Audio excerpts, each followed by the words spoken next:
Olá meninas, hoje a gente vai falar um pouquinho sobre a emboscada na fé. A emboscada da fé. A lei de Deus nos prescreve coisas boas e ajuda a discernir entre o bem e o mal, o que constrói e o que destrói o homem. A emboscada é a seguinte: ao praticar a lei, que é a condição de salvação, colocamos-nos em uma lógica segundo a qual a salvação provém não do amor gratuito de Deus manifestado em Jesus Cristo, mas das obras que o homem realiza. São duas lógicas opostas. Primeiro, a da graça. O homem recebe gratuitamente, independentemente de seus méritos, a salvação e o amor de Deus através de Jesus Cristo. E gratuitamente o homem responde a esse amor com boas obras, que o Espírito Santo lhe concede realizar. A da lei, que é a 2, é por causa de suas boas obras que o homem merece a salvação e o amor de Deus. Por que são lógicas opostas? Primeiro, uma tem como fundamento o amor gratuito e incondicional de Deus, que é a graça. E a outra, o homem e suas capacidades. O homem faz e ele se garante, tipo, eu faço porque eu sou bom. A lei, no que ela nos prescreve, a lei de Deus, no que ela nos prescreve, é bom.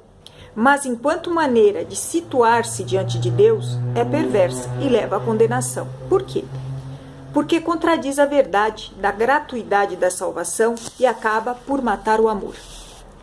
A lógica da lei pode conduzir ao orgulho. A gente pensa assim: sou capaz de cumprir as prescrições da lei, considero-me justo e desprezo os outros que não fazem o mesmo. Ou pode também conduzir-nos ao desespero, à culpabilidade.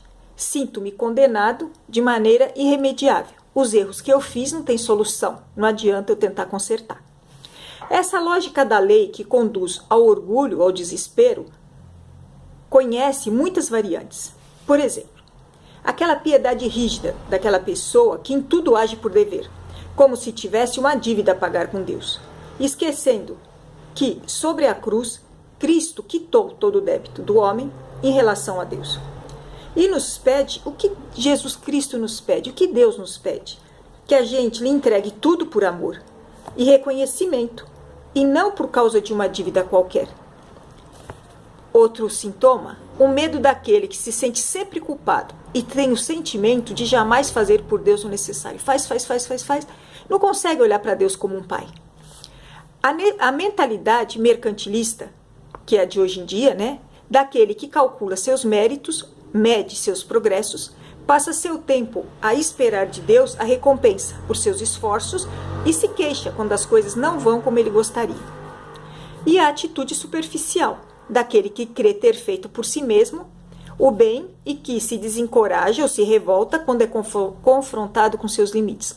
Quando a gente se propõe alguma coisa, a gente vê que não consegue. Tipo assim, vou na missa todos os domingos, não consigo ir. Então, deixa pra lá. Não funciona assim.